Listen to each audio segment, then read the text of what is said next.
Top quality और consistent performance के लिए सिर्फ सिल्वर पंप नाम याद रखना। હવે આક્ષેપ પ્રતિ આક્ષેપનો દોર ચાલી રહ્યો છે અને સૌથી મોટો સવાલ શાળા સામે ઉઠી રહ્યો છે કે આખરે શાળામાં ફરિયાદ કરવામાં આવી રહી હતી તો તેની પર ધ્યાન કેમ ન દેવાયું?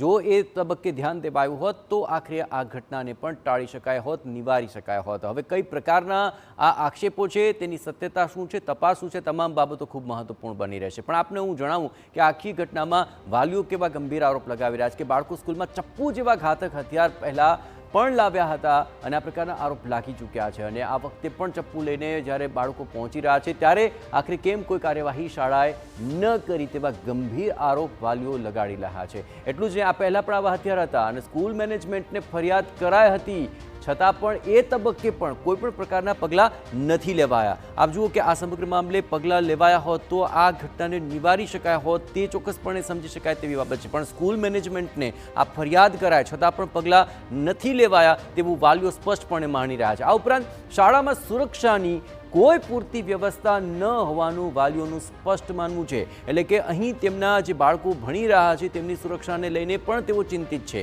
અને છેલ્લા 2 વર્ષમાં સ્કૂલમાં આ પ્રકારની ઘટનાઓ સતત વધતી નજરે પડી છે. આ પ્રકારના આક્ષેપ વાલીઓ લગાવી રહ્યા છે. છેલ્લા 2 વર્ષનો આખો એક કયાસ વાલીઓના આ આરોપોની અંદર બહાર આવી રહ્યો છે કે 2 વર્ષથી શાળામાં આ પ્રકારની ફરિયાદો થતી હતી પણ સ્કૂલ મેનેજમેન્ટે ક્યારેય વાલીઓની ફરિયાદ પર ધ્યાન નથી આપ્યું. વાલીઓ આ સીધો આક્ષેપ લગાવી રહ્યા છે કે આખરે સ્કૂલ મેનેજમેન્ટ આ પ્રકારે કોઈ સમસ્યાનું સમાધાન નથી લાવી શક્યું. ફરિયાદો થતી રહી પરંતુ ધ્યાન ન અપાયું અને ખાસ કરીને જે ઘાયલ વિદ્યાર્થી છે તેને સારવાર માટે ખસેડવામાં કોઈ પણ પ્રકારનો સહયોગ ન આપ્યો. આ સૌથી મોટી બાબત છે કારણ કે બાળ આયોગે પણ આ મામલે હવે સવાલ ઉઠાવ્યો છે, અહેવાલ માંગ્યો છે અને તમામ બાબતો ચોક્કસપણે અહેવાલનો એક હિસ્સો બનશે.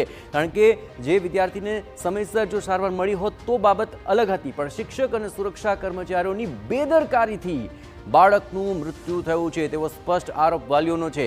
શિક્ષક અને સુરક્ષા કર્મચારી બંનેને ધ્યાનમાં રાખીને ગંભીર આરોપ થયો છે. ખાસ કરીને પાણીનું ટેન્કર બોલાવી સ્કૂલે પુરાવાનો નાશ કરવાનો પ્રયત્ન કર્યો. પાણીનું ટેન્કર બોલાવી જ્યાં લોહીના ડાઘા હતા તે દૂર કરવા માટેના પ્રયત્નો થયા. એટલે કે આ પુરાવાનો નાશ સ્કૂલે કર્યો છે તેવો આરોપ વાલીઓ લગાવી રહ્યા છે. તો આપણે જણાવીએ કે આ આખા મામલાને લઈને હવે બાળ આયોગ પણ મેદાને આવ્યું છે. હવે આ તબક્કે કઈ પ્રકારની કાર્યવાહી થાય છે તે ચોક્કસ